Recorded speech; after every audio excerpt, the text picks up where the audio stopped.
Hi friends, कैसे हैं आप लोग। उम्मीद करता हूं आप लोग बढ़िया होंगे। प्यारे दोस्तों, आज की इस वीडियो में हम लोग देखेंगे केमिस्ट्री यानी कि रसायन शास्त्र का इम्पोर्टेंट क्वेश्चन पेपर। इस वीडियो में आप जो भी क्वेश्चन देखेंगे सभी क्वेश्चन जो है आने वाले बोर्ड एग्जाम के लिए महत्वपूर्ण होने वाला है, तो आप वीडियो को जरूर लास्ट तक देखिएगा। यदि आप physics, chemistry, math, biology, Hindi और इंग्लिश का क्वेश्चन पेपर प्रैक्टिस करना चाहते हैं तो आप हमारे वेबसाइट starkstudypoint.com पर विजिट कर सकते हैं। वहाँ पर आपको जो है सभी विषयों का क्वेश्चन पेपर मिल जाएगा प्रैक्टिस करने के लिए। साथ ही साथ सभी विषयों का स्टडी मटेरियल भी मिल जाएगा अध्ययन करने के लिए। तो आप हमारे इस वेबसाइट starkstudypoint.com को ज़रूर विजिट कीजिएगा। वेबसाइट का लिंक मैंने डिस्क्रिप्शन में दे दिए हैं, ठीक है। तो चलिए देखते हैं आज का केमिस्ट्री का important question paper question number 1 से। यहाँ पर क्वेश्चन नंबर 1 पूछ रहा है कि निम्नलिखित में से कौन कोलिगेटिव प्रॉपर्टी नहीं है। Which of the following is not a colligative property. तो कोलिगेटिव प्रॉपर्टी जो है दोस्तों, ये सॉल्यूशन का प्रॉपर्टीज होता है जो कि डिपेंड्स करता है only total number of solid particle पर, ठीक है।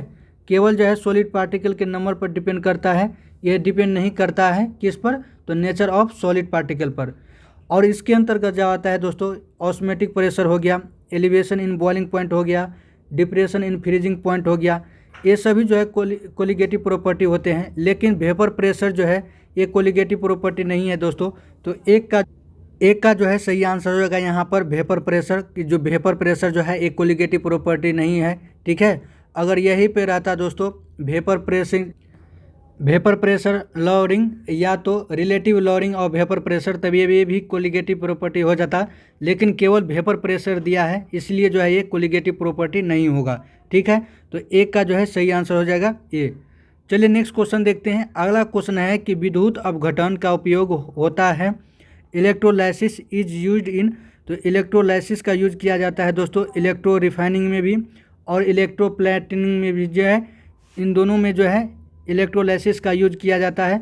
इलेक्ट्रो रिफाइनिंग का मतलब हो गया दोस्तों, जब किसी ओर से जो है किसी खनिज से जो है अयस्क से जो है जो वैल्यूएबल मेटल है, जब उसका एक्सट्रैक्शन करते हैं इलेक्ट्रो रिफाइनिंग के द्वारा, तो उसमें जो है इलेक्ट्रोलाइसिस का यूज किया जाता है, ठीक है। उसी तरह जो है इलेक्ट्रोप्लेटिनिंग जो है इसमें भी जो है इलेक्ट्रोलाइसिस का यूज करते हैं। तो 2 का जो है सही आंसर होगा यहाँ पर सी। ए और बी दोनों, यानी कि विद्युत शोधन में भी और विद्युत लेपन में, इन दोनों में जो है इलेक्ट्रोलाइसिस का यूज किया जाता है, ठीक है। तो 2 का सही आंसर हो जाएगा सी। नेक्स्ट क्वेश्चन देखते हैं। अगला क्वेश्चन है कि जल में साबुन के कोलाइडी कण होते हैं। Colloidal particle of soap in water is. तो जो कोलाइडल पार्टिकल होता है सोप का दोस्तों, ये जो है निगेटिवली चार्ज होते हैं वाटर में, ठीक है। तो 3 का जो है सही आंसर होगा यहाँ पर ए। निगेटिवली चार्ज होते हैं, ऋणावेशित होते हैं, ठीक है। चलिए नेक्स्ट क्वेश्चन देखते हैं। अगला क्वेश्चन है कि दूध है मिल्क की। तो मिल्क जो है दोस्तों एक प्रकार का कोलाइडल सॉल्यूशन होता है। और ये कोलाइडल सॉल्यूशन जो होता है डिस्पर्सन होता है, dispersion of fats in water, यानी कि जल में वसाओं का डिस्पर्सन होते हैं, ठीक है। तो 4 का जो है सही आंसर होगा यहाँ पर B, dispersion of fats in water. तो 4 का जो है सही आंसर होगा यहाँ पर बी। चलिए नेक्स्ट क्वेश्चन देखते हैं। अगला क्वेश्चन है कि CHI3 का प्रतिरोधी प्रभाव है। The antiseptic action of CHI3 is due to. तो CHI3 जो है दोस्तों इसका दूसरा नाम इसको बोलते हैं CHI3 को आयोडोफॉर्म कहते हैं, ठीक है। और आयोडोफॉर्म में जो दोस्तों जो एंटीसेप्टिक प्रॉपर्टी होते हैं, एंटीसेप्टिक एक्शन जो होते हैं, ये होता है लिबरेशन ऑफ फ्री आयोडीन, यानी कि मुक्त आयोडीन के कारण जो है आयोडोफॉर्म जो है एंटीसेप्टिक की तरह काम करता है, ठीक है। तो 5 का सही आंसर हो जाएगा दोस्तों यहाँ पर बी, ठीक है, मुक्त आयोडीन के कारण। चलिए नेक्स्ट क्वेश्चन देखते हैं। अगला क्वेश्चन है क्वेश्चन नंबर 6 है कि निम्नलिखित में से कौन एक सेकेंडरी अल्काइल हैलाइड है। Which of the following is a secondary alkyl halide.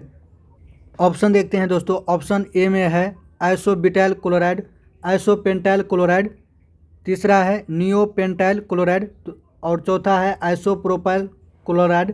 तो इसका जो है सही आंसर हो जाएगा दोस्तों 6 का डी, आइसोप्रोपाइल क्लोराइड, ठीक है। इसका स्ट्रक्चर देख लेते हैं। तो आइसोप्रोपाइल क्लोराइड का जो स्ट्रक्चर होगा दोस्तों ये होगा CH3CH CH3Cl। तो आप इस तरह से देख सकते हैं ये जो है सेकेंडरी अल्काइल हैलाइड है, ठीक है। तो 6 का जो है सही आंसर हो जाएगा यहाँ पर डी, आइसोप्रोपाइल क्लोराइड। चलिए नेक्स्ट क्वेश्चन देखते हैं। अगला क्वेश्चन है कि CF2Cl2 का उपयोग होता है। एक CF2Cl2 is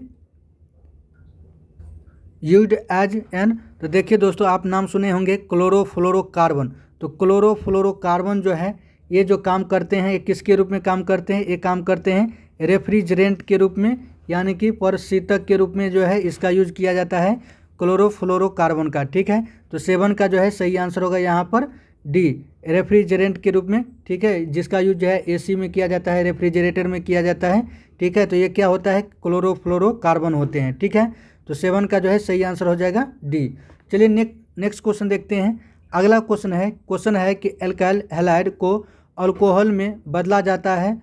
the alkyl halide is converted into alcohol by. देखिए दोस्तों अगर कोई अल्काइल हैलाइड है, मान के चलिए एक अल्काइल हैलाइड है, ठीक है, अगर इसको अल्कोहल में कन्वर्ट करना होगा यानी कि ROH में कन्वर्ट करना होगा तो इसके जो रिएक्शन होता है ये रिएक्शन होता है सब्स्टिट्यूशन रिएक्शन होता है, ठीक है। तो 8 का जो है सही आंसर होगा यहाँ पर डी, सब्स्टिट्यूशन के द्वारा।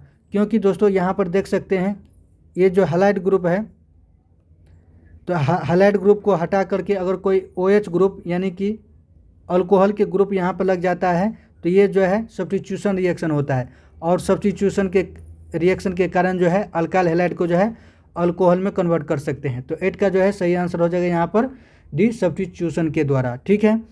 नेक्स्ट क्वेश्चन है कि Lucas test is use to distinguish. Lucas test यानी कि ल्यूकास परीक्षण का उपयोग होता है। तो ल्यूकास टेस्ट जो है दोस्तों इसका यूज किया जाता है विभिन्न अल्कोहल के बीच में डिफरेंस बताने के लिए, ठीक है। तो 9 का जो है सही आंसर होगा यहाँ पर सी, अल्कोहलों के विभेदों में, यानी कि कौन सा अल्कोहल प्राइमरी अल्कोहल है या सेकेंडरी अल्कोहल है या टर्सरी अल्कोहल है, तो इनके बीच में डिफरेंस बताने के लिए दोस्तों ल्यूकास टेस्ट का यूज किया जाता है, ठीक है। तो 9 का जो है सही आंसर हो जाएगा सी। कई बार दोस्तों इसी में पूछ लेता है कि ल्यूकास रिएजेंट क्या होता है। तो ल्यूकास रिएजेंट जो होता है ये सॉल्यूशन होता है एनहाइड्रस जिंक क्लोराइड का, किसमें, तो कंसंट्रेटेड HCl यानी कि हाइड्रोक्लोरिक एसिड जो है उसमें जो है जिंक क्लोराइड का एनहाइड्रस सॉल्यूशन होता है, ठीक है। तो ये जो है ल्यूकास रिएजेंट के रूप में काम करते हैं, तो आप इनको भी याद रखिएगा। चलिए नेक्स्ट क्वेश्चन देखते हैं। अगला क्वेश्चन है कि फेलिंग परीक्षण किसके लिए धनात्मक होगा। Fehling test is positive for. तो फेलिंग टेस्ट जो है दोस्तों पॉजिटिव जो होता है ये होता है एलिफेटिक एल्डिहाइड के लिए, ठीक है। जो एलिफेटिक एल्डिहाइड होते हैं दोस्तों ये जो है क्या देते हैं, फेलिंग टेस्ट जो है पॉजिटिव देते हैं, ठीक है। तो 10 का जो है यहाँ पर सही आंसर हो जाएगा एसिटाल्डिहाइड, ठीक है। ये जो है फेलिंग टेस्ट को जो है पॉजिटिव रूप में देता है, तो 10 का सही आंसर हो जाएगा ए, एसिटाल्डिहाइड। चलिए नेक्स्ट क्वेश्चन देखते हैं। अगला क्वेश्चन है कि निम्नलिखित में से किस में एल्डोल संघनन नहीं होगा। Which of the following will not undergo aldol condensation. तो इन सभी में कौन जो है दोस्तों अल्डोल कंडेंसेशन रिएक्शन में नहीं जाएगा। तो 11 का जो है सही आंसर हो जाएगा यहाँ पर सी, बेंजल्डिहाइड। तो बेंजल्डिहाइड जो दोस्तों ये अल्डोल कंडेंसेशन रिएक्शन नहीं दिखाता है, बाकी एसिटाल्डिहाइड हो गया, प्रोपेनल्डिहाइड हो गया, ठीक है, ड्यूटेराएसिटाल्डिहाइड हो गया, ये सभी जो है क्या करता है अल्डोल कंडेंसेशन रिएक्शन में देता है, लेकिन बेंजल्डिहाइड जो है ये जो है अल्डोल कंडेंसेशन रिएक्शन में नहीं जाता है, ठीक है। तो 11 का जो है सही आंसर हो जाएगा यहाँ पर सी, बेंजल्डिहाइड। चलिए नेक्स्ट क्वेश्चन देखते हैं। अगला क्वेश्चन है कि कार्बोहाइड्रेट्स का समान सूत्र है। The general formula of carbohydrates. Carbohydrates जो है दोस्तों बेसिक कार्बन का हाइड्रेट्स है, यानी कि जब कार्बन जो है हाइड्रोजन से जल से रिएक्शन करता है तो बेसिकली जो है कार्बोहाइड्रेट्स का निर्माण होता है, ठीक है। तो इस तरह से जो है इसका फार्मूला हो जाएगा CxH2OY। तो ये जो है कार्बोहाइड्रेट्स का जो है कॉमन फार्मूला होता है, जनरल फार्मूला होता है। तो 12 का जो है सही आंसर होगा यहाँ पर ए, CxH2OY, ठीक है। चलिए नेक्स्ट क्वेश्चन देखते हैं। अगला क्वेश्चन है कि ग्लूकोज की वलय संरचना में कायरल कार्बन परमाणुओं की संख्या है। The number of chiral carbon atom in cyclic structure of glucose is.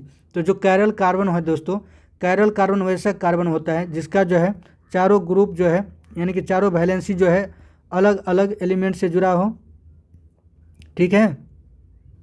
जिस कार्बन आइटम का दोस्तों अलग अलग जो है इसका वैलेंसी अलग अलग एलिमेंट से जुड़ा होता है तो वो कार्बन जो होता है कार्बन कैरल कार्बन कहलाता है, ठीक है। तो साइक्लिक ग्लूकोज का जो साइक्लिक स्ट्रक्चर होता है उसमें जो कैरल कार्बन का संख्या जो होती है वो होती है 5, ठीक है। तो 13 का जो है सही आंसर होगा यहाँ पर डी। तो ये जो है दोस्तों साइक्लिक स्ट्रक्चर के लिए होता है, हो गया, ठीक है। कई बार इसी में पूछ लेता है कि ओपन चेन के लिए यानी कि खुला चेन के लिए जो है इसमें जो है कैरल कार्बन की संख्या कितनी होती है, तो इसमें जो है कैरल कार्बन आइटम की जो संख्या होगी वो होगी 4। तो आप इनको भी याद रखिएगा। ये किसके लिए हो गया, ये हो गया ओपन चेन के लिए और साइक्लिक चेन के लिए हो गया 5। तो आप इनको याद रखिएगा। तो यहाँ पर जो है 13 का सही आंसर हो जाएगा 5। चलिए नेक्स्ट क्वेश्चन देखते हैं। अगला क्वेश्चन है कि किस ग्रुप के तत्वों को संक्रमण तत्व कहा जाता है। Which block of element are known as transition element. तो दोस्तों जो डी ब्लॉक का एलिमेंट होता है उससे कहते हैं ट्रांजिशन एलिमेंट, ठीक है। और एफ ब्लॉक एलिमेंट को बोलते हैं इनर ट्रांजिशन एलिमेंट। तो आप इनको भी याद रखिएगा, ठीक है। तो 14 का जो है यहाँ पर सही आंसर हो जाएगा यहाँ पर डी ब्लॉक एलिमेंट। तो डी ब्लॉक एलिमेंट को बोलते हैं ट्रांजिशन एलिमेंट। चलिए नेक्स्ट क्वेश्चन देखते हैं। अगला क्वेश्चन है कि सोडियम आवर्त सारणी में किस ग्रुप का सदस्य है। Sodium is member of which group in periodic table. तो सोडियम जो एलिमेंट है दोस्तों ये जो है ग्रुप फर्स्ट ए में है, ठीक है। तो 15 का सही आंसर हो जाएगा यहाँ पर ए ग्रुप फर्स्ट में। कई बार इसी में पूछ लेता है कि सोडियम जो है किस पीरियड में रहा है, तो ये जो आता है 3rd पीरियड में आता है। तो आप इनको भी याद रखिएगा, ठीक है। तो 15 का जो है सही आंसर हो जाएगा यहाँ पर ए। चलिए नेक्स्ट क्वेश्चन देखते हैं। अगला क्वेश्चन है कि XeF4 का आकार होता है the shape of XeF4 is. तो देखिए दोस्तों ये जो है जेनॉन टेट्राफ्लोराइड है, इसका जो स्ट्रक्चर देखेंगे यहाँ से F F F F और यहाँ पर जो है 2 पेयर जो है लोन पेयर होते हैं, ठीक है। तो इस तरह से जो इसका जो स्ट्रक्चर हो जाता है ये हो जाता है स्क्वायर प्लेनर। तो 16 का जो है सही आंसर होगा यहाँ पर बी स्क्वायर प्लेनर। और इसका जो है दोस्तों हाइब्रिडाइजेशन होता है, इसका हाइब्रिडाइजेशन होता है sp3d2, ठीक है। तो आप इनको भी याद रखिएगा। चलिए नेक्स्ट क्वेश्चन देखते हैं। अगला क्वेश्चन है कि निम्नलिखित में से कौन सी धातु प्रकृति में मुक्त अवस्था में पाई जाती है। Which one of the following element is found in free state in nature. Free state यानी कि मुक्त अवस्था का मतलब हो गया दोस्तों कि नेचर में जो है उसे खुला रख देने पर जो है किसी प्रकार का रिएक्शन नहीं करेगा, यानी रिएक्शन बहुत ही कम करता है अपने आप में, ठीक है। देखिए इसका जो ऑप्शन देखते हैं, ऑप्शन है कि सोडियम। सोडियम आपको मालूम होगा दोस्तों कि काफ़ी रिएक्टिव एलिमेंट होते हैं, इसके लिए जो है इसको रिएक्शन न करे इसीलिए ताकि इसको जो है किस में रखा जाता है, तो केरोसिन के तेल में डुबा कर इसको रखा जाता है। आयरन भी हो गया दोस्तों, आपको मालूम होगा कि आयरन जो अगर खुले अवस्था में रह जाते हैं फ्री स्टेट में रहता है तो ये जो है रिएक्शन करके और इसमें जंग लग जाता है, ठीक है। जिंक भी जो है रिएक्टिव है, लेकिन गोल्ड जो है दोस्तों ये जो है नेचर में मुक्त अवस्था में रहते हैं, इसलिए जो है इसका यूज जो है किया जाता है विभिन्न प्रकार के आभूषणों बनाने में, ठीक है। तो 17 का जो है सही आंसर हो जाएगा यहाँ पर डी सोना। सोना जो है यानी गोल्ड जो है फ्री स्टेट में पाया जाता है, ठीक है। चलिए नेक्स्ट क्वेश्चन देखते हैं। अगला क्वेश्चन है कि निम्न में कौन क्षारीय भूमिज तत्व है। Which one of the following is an alkaline earth metal. तो अल्कलाइन अर्थ मेटल जो है दोस्तों ये जो है पीरियोडिक टेबल में ग्रुप 2 का जो एलिमेंट होता है इसके अंतर्गत आता है बेरिलियम, मैग्नीशियम, कैल्शियम, ठीक है, स्ट्रोंशियम, बेरियम, रेडियम। ये सभी जो है दोस्तों यानी कि barium, magnesium, calcium, strontium, barium, radium ये सभी जो है ग्रुप 2 का एलिमेंट है और ये ग्रुप 2 के एलिमेंट को कहा जाता है अल्कलाइन अर्थ मेटल। तो देखते हैं ऑप्शन में जो है यहाँ पर सही आंसर हो जाएगा बी कैल्शियम। कैल्शियम जो है अल्कलाइन अर्थ मेटल है, अर्थ एलिमेंट है, ठीक है।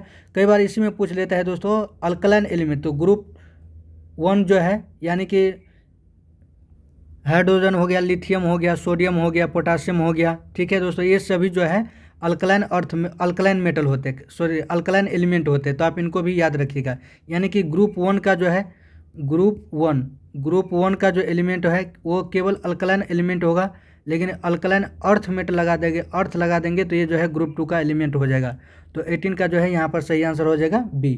चलिए नेक्स्ट क्वेश्चन देखते हैं। अगला क्वेश्चन है कि निम्नलिखित में कौन सा धातु साधारण तापक्रम पर द्रव होता है। Which one of the metal is liquid at normal temperature. तो नॉर्मल टेम्परेचर पर दोस्तों जो मेटल लिक्विड होता है ये होता है मरकरी। मरकरी जिसका जो है शॉर्ट इसको सिंबल होते हैं Hg, ठीक है। तो मरकरी जो है दोस्तों ये एक मेटल है जो कि लिक्विड अवस्था में पाया जाता है नॉर्मल टेम्परेचर पर। तो 19 का जो है सही आंसर हो जाएगा यहाँ पर बी, मरकरी यानी कि पारा, ठीक है।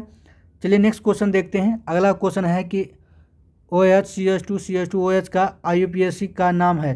तो इस कंपाउंड का दोस्तों IUPAC नाम बताना है। देखिए यहाँ पर 2 कार्बन है, तो 2 कार्बन वाले को जो बोलते हैं इथेन बोलते हैं। 2 कार्बन, 1 कार्बन रहेगा तो मीथेन, 2 कार्बन रहेगा तो इथेन, 3 कार्बन रहेगा तो उनको प्रोपेन, 4 कार्बन होगा तो ब्यूटेन, ठीक है। तो आप इस तरह से आप IUPAC नामकरण पढ़े होंगे। तो यहाँ पर 2 कार्बन है तो इसको बोलेंगे इथेन, और 2 OH ग्रुप लगे हैं तो OH ग्रुप को ऑल कहते हैं। तो इसका जो है सही आंसर हो जाएगा बी, इथेन 1,2 डाइऑल। ये जो है इस कंपाउंड का जो है IUPAC नेम है, ठीक है। तो 20 का सही आंसर हो जाएगा यहाँ पर बी। अगला क्वेश्चन देखते हैं। क्वेश्चन है कि प्रोटेक्टिव सोल्स आर, प्रतिरक्षी सोल होते हैं।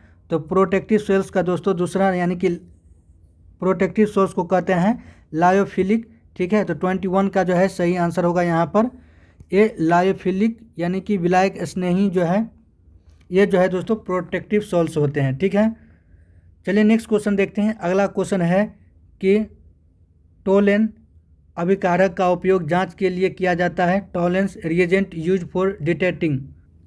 तो दोस्तों टॉलेंस रिएजेंट जो है ये डिटेक्ट करता है किसको, तो एल्डिहाइड ग्रुप को जो है ये डिटेक्ट करता है, ठीक है। तो 22 का जो है सही आंसर हो जाएगा यहाँ पर ए, एल्डिहाइड को। दोस्तों कई बार पूछ लेता है कि टॉलेंस रिएजेंट कौन होते हैं। तो टॉलेंस रिएजेंट जो है दोस्तों ये होता है AgNO3 और NH3।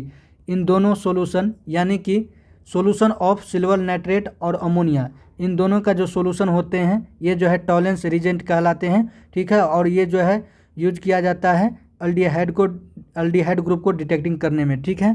तो 22 का जो है सही आंसर हो जाएगा यहाँ पर ए, एल्डिहाइड ग्रुप को पहचानने में। चलिए नेक्स्ट क्वेश्चन देखते हैं। अगला क्वेश्चन है कि डिटॉल में है, डिटॉल कंसिस्ट ऑफ। तो डिटॉल जो बने होते हैं दोस्तों ये बने होते हैं क्लोरोजाइलेनॉल से और टर्पिनॉल से, और कुछ मात्रा में जो है दोस्तों एब्सोल्यूट अल्कोहल भी होते हैं, ठीक है। तो 23 का जो है सही आंसर हो जाएगा यहाँ पर सी, क्लोरोजाइलेनॉल और टर्पिनॉल। ये जो है डिटॉल का जो है डिटॉल इसी से बने होते हैं, ठीक है। चलिए नेक्स्ट क्वेश्चन देखते हैं। अगला क्वेश्चन है कि इनमें से किसके द्वारा आँख के लेंस का उत्पादन किया जाता है। Eye lens are manufactured bye.